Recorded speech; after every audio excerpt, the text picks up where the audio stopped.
موت نافرمانی کی حالت میں کہیں نہ آ جائے تمہیں، وہ کوئی ضمانت تمہارے پاس نہیں ہے کہ تم کسی گناہ کا ارتکاب کر بھی چکو گے، پھر تمہیں توبہ کا وقت بھی مل جائے گا، پھر موت آئے گی، اس سے پہلے موت نہیں آ سکتی۔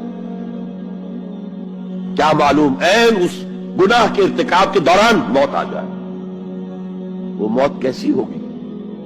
شاید آپ کے علم میں ہو، لکھنؤ کے ایک بہت بڑے شاعر تھے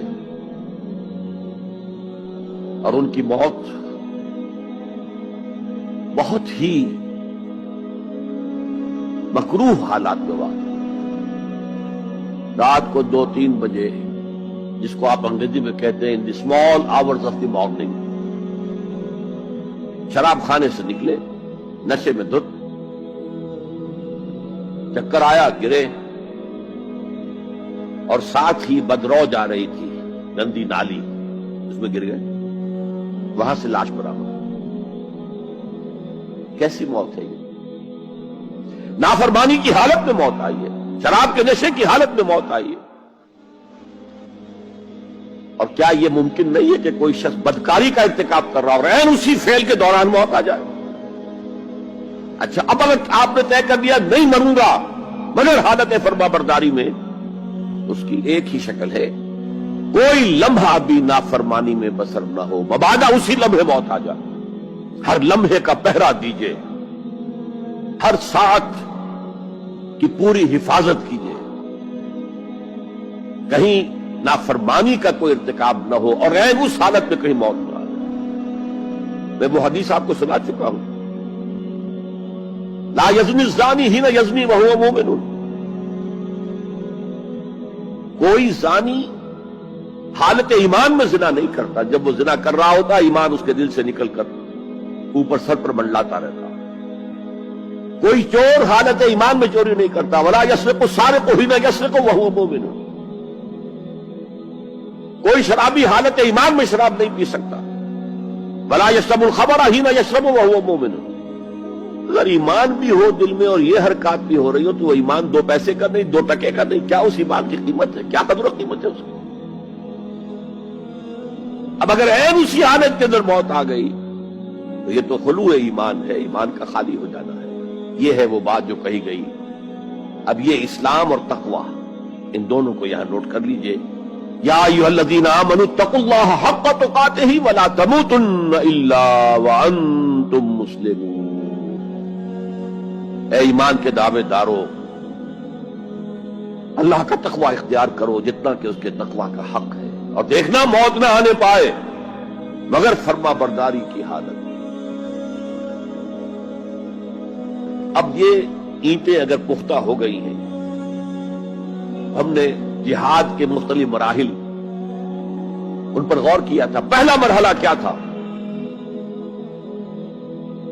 نفس امارہ کے خلاف جہاد، شیطان اور اس کی ذریت صلبی و مانوی کے خلاف جہاد، بگڑے ہوئے معاشرے کے جو پریشرز ہیں ان کے خلاف جہاد۔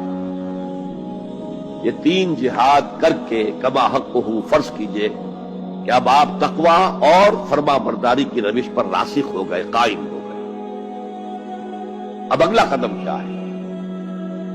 اب ان اینٹوں سے فصیل بنانی ہے۔ اینٹیں تو مضبوط ہو گئی، پوری طرح پک گئی، پختہ ہو گئی۔ مجھے اقبال کہتا ہے کہ خام ہے جب تک تو ہے مٹی کا ایک انبار تو، اور پختہ ہو جائے تو ہے شمشیر بے زنہار تو۔ اور جسے اکبر الہ آبادی نے بھی کہا ہے، اس سے بھی بہتر انداز میں کہا ہے، تو خاک میں مل اور آگ میں جل، جب خشت بنے تب کام چلے، ان خام دلوں کے عنصر پر بنیاد نہ رکھ، تعمیر نہ کر۔ اگر ساحل سمندر سے ریت لے کے گولا بنا دیں، وہ نم تو ہوتی ہے ریت، گولا بن جائے گا، کیونکہ اسے شیشے پر بھی ماریں گے، شیشہ کھڑا رہے گا، ریت بکھر جائے گی۔ اسی گولے کو ذرا بھٹی میں ڈال کے پکا لو، روڑا بنا لو، تو خاک میں مل اور آگ میں جل، جب خشت بنے، جب اینٹ بنو گے تب کام چلے۔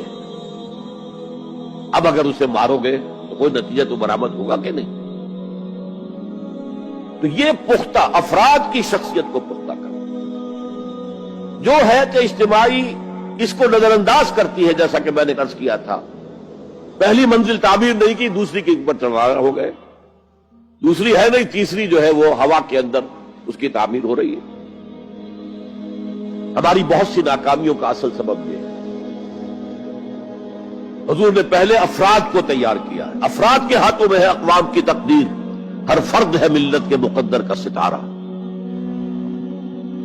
اور ہر حیث اجتماعی یا کوئی تنظیم ہو، کوئی جماعت ہو جو اسلام کی سربلندی کے لیے کام کرنا چاہیے، اسے سب سے پہلے پختہ کردار والے افراد تیار کرنے ہوں گے۔ یا ایھا الذین آمنوا اتقوا اللہ حق تقاتہ ولا تموتن الا وانتم مسلمون۔ اب دوسرا نقطہ کیا ہے؟ ان کو جوڑنا ہے، اینٹوں کو جوڑنا ہے۔ And for that you need a cement substance۔ پچھلے زمانے میں چونا وغیرہ ہوتا تھا، چونے سے جوڑا جاتا تھا، آج کل سیمنٹ ہے۔ اگر یہ سیمنٹ سبسٹنس مضبوط ہے تو یہ فصیل اور دیوار مضبوط ہے، اگر یہ نہیں ہے تو چاہے اینٹیں پختہ ہو تب بھی سیلاب کا ریلا آئے گا، بہا کے لے جائے گا۔ اینٹوں کی پختگی کے ساتھ ساتھ ان کو جوڑنے والا مورٹر جو ہے اس کو بھی مضبوط ہونا چاہیے۔ اس لیے دوسرا نقطہ، یہ سہ نکاتی لائحہ عمل، 3 نکاتی لائحہ عمل۔ پہلا تقوی اختیار کرو اور اللہ تعالیٰ کی پوری فرما برداری اختیار کرو، کوئی لمحہ تمہارا نافرمانی میں نہ گزرے۔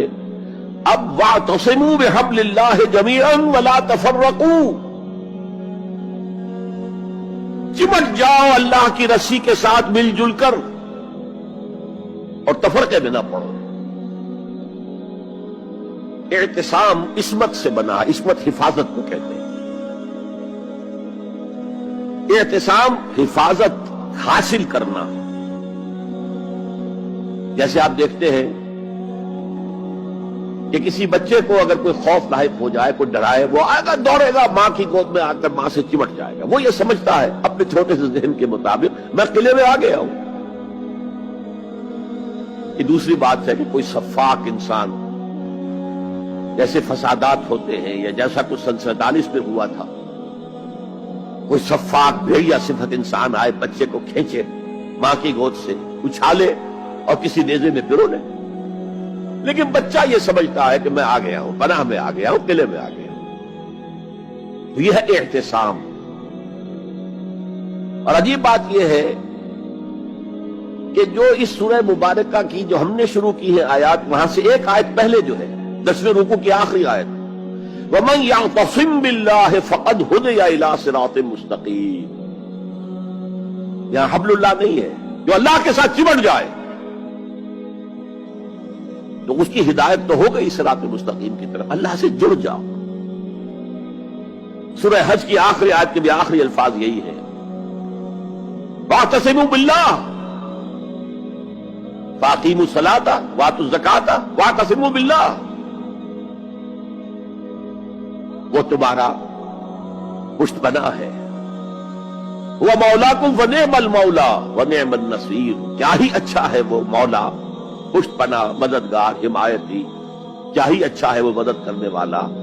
تو وہاں پر بھی واعتصموا باللہ، وہی لفظ یہاں آیا، ومن یعتصم باللہ فقد ہدی الی صراط مستقیم۔ اب یہاں سوال پیدا ہوتا ہے وہ حبل اللہ کون سی ہے؟ اب اصول یہ سامنے رکھیے کہ قرآن مجید میں اگر محسوس ہو کہ کسی جگہ پر کوئی ابہام ہے، اجمال ہے، کہیں وضاحت کی ضرورت ہے، تو یہ حق ہی نہیں فرض ہے محمد الرسول اللہ صلی اللہ علیہ وسلم کا کہ اس کو بیان کریں، واضح کریں، تبیین کریں۔ انزلنا الیک الذکر لتبین للناس ما نزل الیہم۔ اے نبی، ہم نے آپ کی طرف یہ ذکر اس لیے نازل کیا ہے کہ آپ لوگوں کے لیے واضح کریں وہ شے جو ان کے لیے نازل کی گئی، ان کی طرف بھیجی گئی۔ آج ایک عظیم ترین فتنہ ہمارے ہاں جو ہے وہ انکار حدیث کا ہے۔ وہ گویا کہ حضور کو یہ حق ہی دینے کو تیار تھے کہ قرآن مجید کی آیات کی توضیح کریں، تبیین کریں، جہاں کہیں کوئی سوال پیدا ہو اس کا جواب دیں۔ لیکن یہ جان لیجئے، یہ حضور کا صرف حق نہیں، فرض